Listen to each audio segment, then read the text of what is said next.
Hello everyone, this is Jyoti from Daksh Academy Ladwa and in this class we will discuss about the sir Vygotsky। ठीक है, चलिएगा। Psychology में जितनी भी theories हैं paper में बहुत ज़्यादा उनमें से क्वेश्चन बनता है, चाहे सी टेट हो चाहे आपका एच टेट हो। इससे पहले वाली क्लास में हमने सर थॉर्नडाइक की थियरी देखी थी। अगर अभी तक आपने वो वीडियो नहीं देखी है तो चैनल के प्लेलिस्ट में जाकर उसको देख लेना। ठीक है, यहाँ पे हम शुरू करते हैं सर वाइगोत्स्की की थियरी। एक तो सबसे पहले सीधा क्वेश्चन ये आता है कि वाइगोत्स्की ने कौन सी थ्योरी दी, तो याद रखेंगे सोशल कल्चरल डेवलपमेंट यानी कि सामाजिक सांस्कृतिक सिद्धांत। यह थ्योरी आपका किसने दी थी? सर वाइगोत्स्की ने।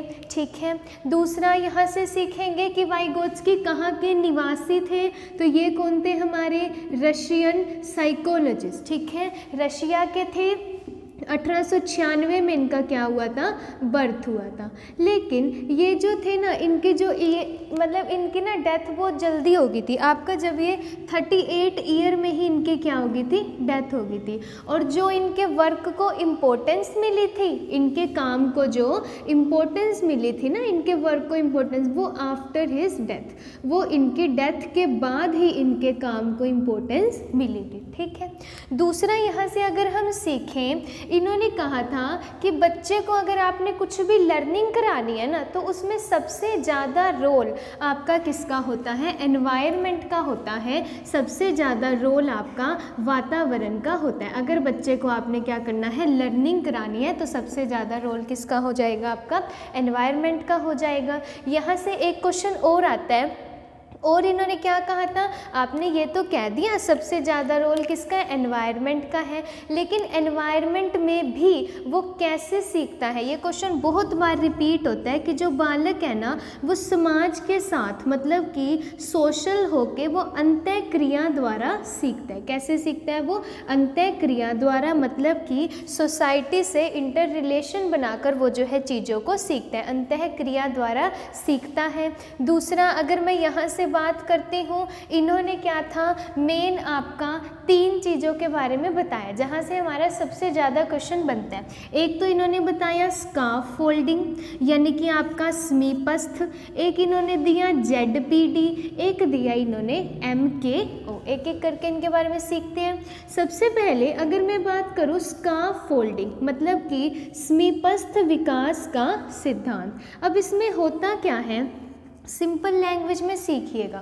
जैसे कोई बच्चा है, वो पढ़ाई कर रहा है, ठीक है, पढ़ते पढ़ते वो बच्चा क्या हुआ? अटक गया, पढ़ते पढ़ते अपने काम में अटक गया। तो आप क्या करो? उसको हेल्प कर दो। मतलब कि किसी को भी इनिशियली हेल्प करना, किसी को भी इनिशियली हेल्प करना, वो हमारा क्या होता है? Scarf folding. ठीक है, एक और एग्जांपल अगर मैं लूँ कि जैसे कोई बच्चा साइकिल चलाना सीख रहा है, तो आप साइकिल को पीछे से पकड़ लो, मतलब आप वहाँ पे किसकी तरह काम कर रहे हो? एज अ टेम्परेरी स्ट्रक्चर की तरह काम कर रहे हो। एक बार उसको साइकिल चलाना सिखाने के लिए आप उसका एक टेम्परेरी स्ट्रक्चर की तरह हेल्प कर रहे हो, उसको इनिशियली हेल्प कर रहे हो। तो वो क्या होता है? आपका स्काफ फोल्डिंग। क्या होता है? Scarf folding. अगर मैं बात करूं कि ये वर्ड सबसे पहले दिया किसने, तो आपका आ जाएगा ब्रूनर एंड ब्रोन। किसने दिया था? ब्रूनर एंड ब्रोन ने। दूसरा क्वेश्चन पूछता है कि इस वर्ड का यूज़ सबसे पहले किसने किया, तो आपका आ जाएगा वुड ने। किसने किया? वुड ने। नेक्स्ट इम्पोर्टेंट आता है कि इस पर वर्क किसने किया, तो ये भी याद रखेंगे सर वाइगोत्स्की ने क्या किया था? इस वर्ड पर सबसे पहले काम किया था। समझ आ गया होगा स्काफ फोल्डिंग होता क्या है? बच्चे को इनिशियली हेल्प देना। इसके बाद नेक्स्ट लिखा है हमने, आपने इनिशियली हेल्प दे दी, बच्चे को साइकिल चलाना सिखा रहे हो, साइकिल को पीछे से पकड़ लिया।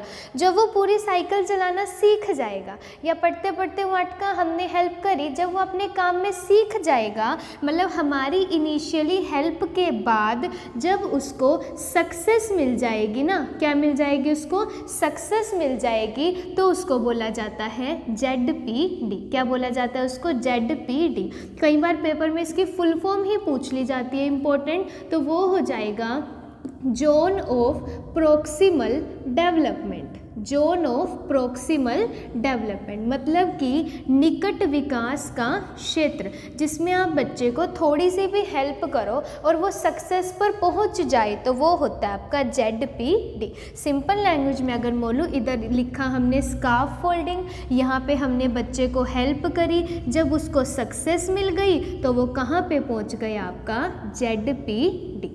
ठीक है, चलिएगा। नेक्स्ट अगर मैं बात करूं कि सक्सेस हम उसको हेल्प कर रहे हैं, तो बच्चे को जो भी सक्सेस दिलाने में उसको जो भी हेल्प कर रहा है वो पर्सन कौन होगा, MKO। MKO होता है आपका more knowledgeable person, more knowledgeable person. फिर चाहे आप बच्चे को किसी इंस्ट्रूमेंट का यूज़ करके सिखाओ, किसी इलेक्ट्रॉनिक गैजेट का यूज़ करके सिखाओ, कैसे मर्जी बच्चे को सिखाओ, वो क्या होता है आपका MKO। ठीक है, चलिएगा। यहाँ से ये 3 पॉइंट आपने बहुत अच्छे से याद रखने हैं। यहाँ से एक क्वेश्चन डायरेक्ट आया था पेपर में कि रोल इन मेकिंग मीनिंग किसने दिया, चीज़ों का मतलब ढंग से बनाओ। तो ये जहाँ भी वर्ड आया ना, रोल इन मेकिंग मीनिंग, यानी हमें चीज़ों के मतलब को अच्छे से सीखना है, वो चीज़ आपकी किसने बताई थी, सर वाइगोत्स्की। ये एज इट इज़ याद करेंगे। नेक्स्ट इन्होंने एक और इम्पोर्टेंट बात कही थी कि कोई भी बच्चा खेलता है, मतलब प्ले करता है, तो प्ले करने से, खेलने से बच्चे के इमोशनल यानी आपका संवेगात्मक, कोग्निटिव मतलब संज्ञानात्मक, और आपका मेंटल मतलब कि मानसिक विकास, तीनों का ही क्या होता है, डेवलपमेंट होता है। बहुत बहुत इंपॉर्टेंट क्वेश्चन है कि बच्चा जब खेलता है तो खेलने से उसके कोग्निटिव, सोशल और इमोशनल तीनों चीज़ों का क्या होगा, डेवलपमेंट हो जाएगा। ठीक है, नेक्स्ट इंपॉर्टेंट आता है, सर वाइगोत्स्की ने 4 मेंटल फंक्शन दिए थे। तो आ जाता है कि मानसिक विकास की कितनी अवस्थाएं दी। हाँ, यहाँ से क्वेश्चन और याद रखना, जैसे एक बार क्वेश्चन आया था कि जो ZPD है वो किससे संबंधित है, तो याद रखेंगे कि मानसिक क्षेत्र से संबंधित है, आपके दिमाग से संबंधित है। ठीक है, जो ZPD है उसका संबंध किससे है, मानसिक क्षेत्र से। चलिएगा, तो मेंटल फंक्शन कितने हैं आपके, 4। सबसे पहले अटेंशन, क्या देगा, अटेंशन। आप किसी से कोई भी चीज़ सीख रहे हैं तो पहले उसको बड़े ध्यान से सुनते हो, है ना, तो मतलब कि अटेंशन। दूसरा होता है रिटेंशन। रिटेंशन को सिंपल कि आपने कोई भी चीज़ सुनी, आप कोशिश करो उसका मीनिंग बनाने की, उसका मीनिंग बनाने की, तो वो होता है रिटेंशन। जैसे हमने लिखा था रोल इन मेकिंग मीनिंग, आपने सुना होगा बच्चों को कहते हो कि रीड अ पोयम।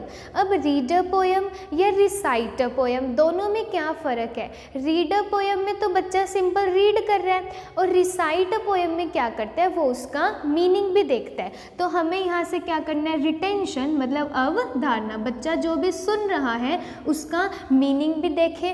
तीसरा आता है आपका परसेप्शन। परसेप्शन होते हैं अनुभूति, कि जो भी उसने मीनिंग निकाला है ना, अब वो उसको अपने अंदर क्या कर ग्रहण कर ले, वो होता है आपका परसेप्शन। फोर्थ होता है आपका मेमोरी, कि आपने चीज़ें सीख ली, आपने उनका मतलब निकाल लिया, आपने उनको ग्रहण कर लिया, अब आप क्या करोगे, चीज़ों को मेमोराइज भी रखो, चीज़ों को याद रखो। ठीक है, चलेगा। नेक्स्ट इंपॉर्टेंट आता है, एक और सर वाइगोत्स्की ने एक और बात करी थी, कहीं पर भी आपका अगर स्पीच की बात करें, यानी कि आपका भाषा की बात भी किसने करी थी, सर वाइगोत्स्की ने। इन्होंने कहा था कि जो बालक है, कोई भी बच्चा है, उसमें सबसे पहले विचार आते हैं और उसके बाद भाषा आती है। सबसे पहले क्या आते हैं, विचार आते हैं, सबसे पहले थॉट्स आते हैं, और उसके बाद क्या आती है, लैंग्वेज आती है। बहुत इंपॉर्टेंट क्वेश्चन। लेकिन सर प्याजे ने क्या कहा था, जीन प्याजे, जिन्होंने संज्ञानात्मक विकास दिए, कोग्निटिव डेवलपमेंट, इन्होंने दिया था आपका सामाजिक और सांस्कृतिक, उन्होंने दिया संज्ञानात्मक विकास, कोग्निटिव डेवलपमेंट। उन्होंने कहा था कि बालक में पहले भाषा आती है और फिर क्या आता है, विचार आता है। ये दोनों में फ़र्क था। तो पेपर में डायरेक्ट ये क्वेश्चन आया था कि सर वाइगोत्स्की और प्याजे में क्या फ़र्क था। तो याद रखेंगे सिर्फ किसका फ़र्क था, भाषा और विचारों का फ़र्क था। वाइगोत्स्की सर ने कहा बालक में पहले विचार आता है फिर भाषा आती है, और प्याजे सर ने कहा बालक में पहले भाषा आती है और फिर क्या आता है, विचार आता है। ठीक है, चलिएगा, यहाँ तक ये थ्योरी हमारी कंप्लीट हो जाती है सर वाइगोत्स्की। हमने इसमें क्या क्या पढ़ना है मैं रिकॉल करा देती हूँ। सबसे पहले आपके रशियन साइकोलॉजिस्ट, इनकी डेथ के बाद इनको इम्पोर्टेंस मिली। ठीक है, इसके बाद स्काफ फोल्डिंग याद रखेंगे कि बच्चे को इनिशियली हेल्प दो, जब सक्सेस मिल गई तो ZPD, और जहाँ से उसने सीखा MQ, ये चीज़ें बन गई। नेक्स्ट सीखोगे 4 आपके फंक्शन आते हैं, आपका attention, retention, perception and memory. और ये जितने 2-3 पॉइंट किए हमने कि प्याजे और वाइगोत्स्की में फ़र्क, बच्चा खेल से क्या है अपने जितने डेवलपमेंट है उसको भी कर लेगा। ठीक है, तो ये सारी चीज़ें आपने यहाँ से याद रखनी है। ठीक है, आई होप आपको क्लास अच्छी लगी हो, वीडियो अच्छी लगे हो तो लाइक, शेयर एंड कमेंट कर दीजिएगा। चैनल पर नए हैं तो चैनल को सब्सक्राइब करना मत भूलिएगा एंड बेल आइकन को प्रेस कर दीजिएगा ताकि टाइम टू टाइम सभी वीडियोस की नोटिफिकेशन आपको मिलती रहे। Thank you, thanks for the watching.